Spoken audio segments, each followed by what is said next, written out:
એમાં અમારે બબુમાની આ નિર્વાણ તિથિ નિમિત્તે સહકુટુંબી મળી આવું સુંદર ભજન સત્સંગનું આયોજન રાખી અને એમાં હરિગુરુ સંતોની પધરામણી કરી છે. તે બદલ આ કુટુંબને લાખો વાર વંદન છે. વિશેષમાં મહાપુરુષે આગળ સુંદર સુંદર વાત કરી કે આ ભજન કે કોઈ આવું ના રાખે ને તેવું ના રાખે, પણ વાત સાચી છે. પણ જ્યાં સુધી સદગુરુના સાનિધ્યમાં જઈએ ને ત્યારે જ આ વાતની સમજણ પડે છે કે મારે ધન તો ઘણાને હોય છે, જેટલાય ધનવાન હોય છે, કોઈને બોર હોય, ગાડીઓ હોય, લાડીઓ હોય, વાડીઓ હોય, પણ એ જ્ઞાન નથી મળ્યું કે મારે આ ચિયા માર્ગમાં વાપરવું, આ ધન ચિયા માર્ગમાં વાપરવું. પણ જેને સદગુરુનું સાનિધ્ય સ્વીકાર્યું છે એ એન કેન પ્રકારે અવસર ગોતે કે ક્યારે મોકો મળી જાય હું એનો આ ઉપયોગ કરી નાખું.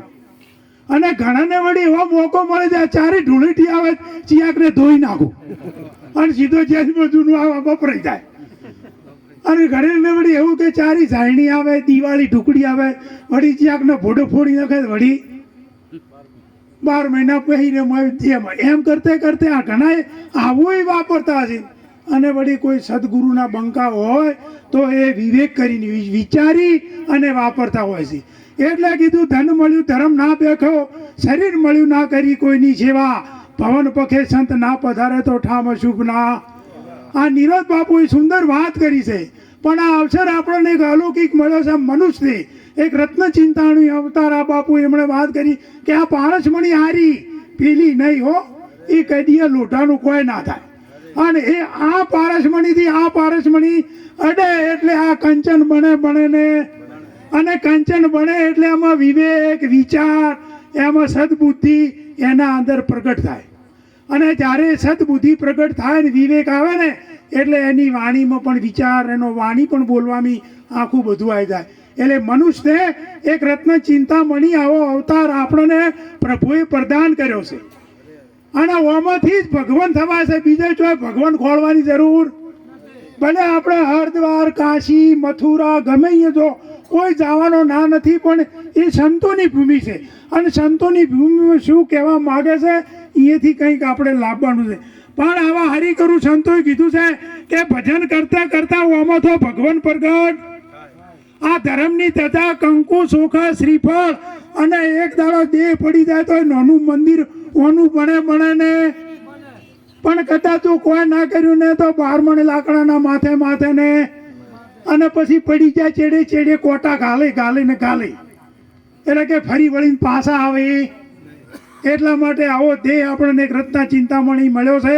સદગુરુના સાનિધ્યમાં જવાથી આ દેહનું પરિવર્તન થાય છે. જેમ આપણે બેન દીકરીઓ વલોણું કરે ને એટલે દૂધ મેળવી છે, સહેજ એમાં છાસનો સોટો પાડે છે. અમારે જેબરપુર નહીં એને ઘણી ખબર હોય, કારણ કે અહીંયાને ભેંસોની બધું હોય અમારે બધાને આ પ્રતાપરામ બાપુ નહીં ઘણી ગાયો ભેંસો છે. એમ સહેજ સોટો પાડે એટલું એ જમાઈ જાય અને એ વિવેક થાય એટલે આનું દહીં બની જાય. અને દહીંમાંથી પાછું વલોવે એટલે મોખણ થઈ જાય. અને મોખણનો પછી જ્યારે તાવણ થાય એટલે એ જીવ બને ને એટલે આ વિવેક થાય. માટે આવો અવસર એક આપણને પરમાત્માએ આપ્યો છે. તો આપણે કેમ રહેવું, શું ખાવું, શું પીવું, અને કોઈ સંત પુરુષના ચરણે જઈ આ વાતને આપણે જાણી લેવી જોઈએ.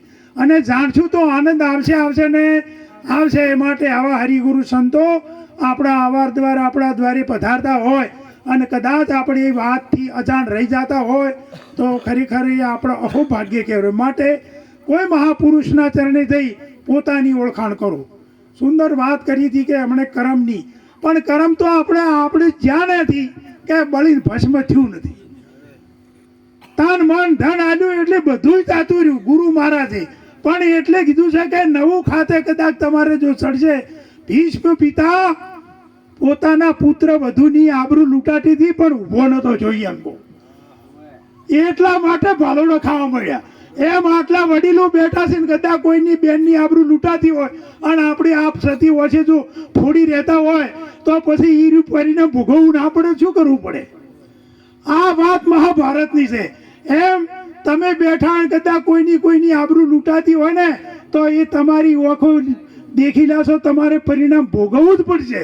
માટે જીવનમાં કોઈ આવા સંત મહાપુરુષના ચરણે જઈ પોતાની ઓળખાણ કરી અને હું કોણ હરી કહેવાય એનું તમે જાણી લેશો તો પોતાનું જીવન ધન્ય થઈ જશે અને પાડોશીને શાંતિ થઈ જાય. બોલો સદગુરુ મહારાજ કી જય.